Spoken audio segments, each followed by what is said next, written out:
For many fans throughout 2021, the wait for the animated release for the Web of Fear was a painful one. But as July came around, another release was to be waiting for them. As the Web of Fear came out to the disappointment of many fans, the expectation for Doctor Who animation to make a comeback was ever present. July 1st saw the announcement of the next animation in line. The fan favourite Evil of the Daleks would see a return to the 2D animation we were familiar with, and a style particularly reminiscent of another popular animation, of the Macroterror.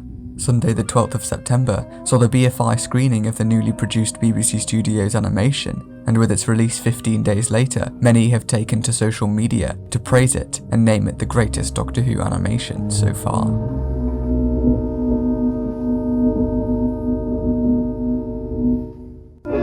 The TARDIS has been stolen, leaving the Doctor and Jamie stranded on 1966 Earth. The duo's investigations lead them to a mysterious antique shop where they are quickly kidnapped, and the Doctor is forced to come face to face with an old enemy. Working from a house in Victorian England, the Daleks have a new master plan to conquer the universe, and in order to carry it out, they need the Doctor's help.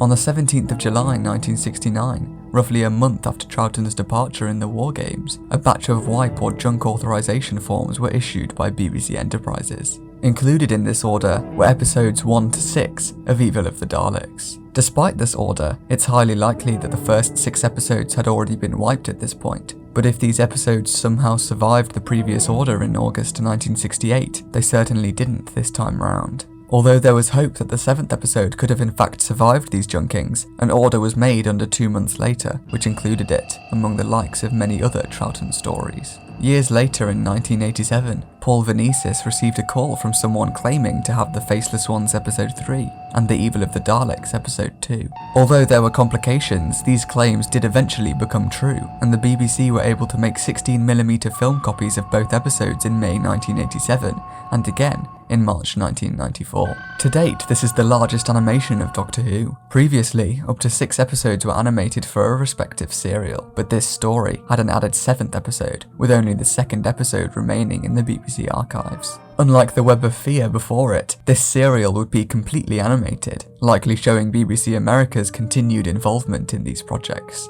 The Dalek rig in this release had a modelled aperture iris that had its own controller, allowing for more character in the Daleks. This was a change to the power of the Daleks' irises, which had a simple animation of a circle getting bigger and smaller. In scenes involving the Dalek Emperor, Rob Ritchie toyed with the idea of having signal light pulses going to and from the Emperor, before deciding this was too much of a distraction and took focus away from the main subject. Additionally, Anne-Marie Walsh requested having Skaro graded blue. Some other options were offered, however the final product used none of these. Some earlier tests even had much more warmer light. 3D modelling would also see a much more prominent comeback to create more environments and objects when compared to the Macroterror. This mix of both 2D and 3D, seen also in Shada, can give a much more realistic and grounded approach to a story. I noticed a small continuity error in which the cigarettes that the Doctor picks up in episode 1 are still there even after he moves them. The Evil of the Daleks was one of many pitched by Curious all the way back in 2011,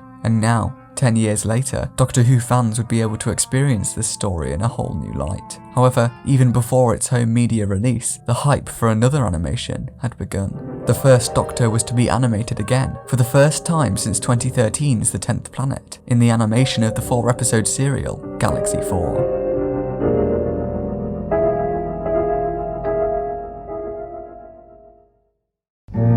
Thanks for watching. I've got about a month and a half to fill before I'm able to start working or even release the Galaxy 4 video. So in the meantime, I'll try and get, a couple videos out. I'm not entirely sure what they're going to be yet, but, hopefully they'll be interesting. We'll see. I know I've been going on about it at the end of these videos a lot, but this is pretty much the last one. There's obviously Galaxy 4 on the way, but I'm at the end. I have to start making new stuff, which feels really weird to me, but I've got a few things on the pipeline, some of which I've started working on and they're getting close to being recorded. Some other stuff are just notes that of potential video ideas that I might end up doing. Anyway, enough of me blabbering on. I've been Sam, and I'll see you next time.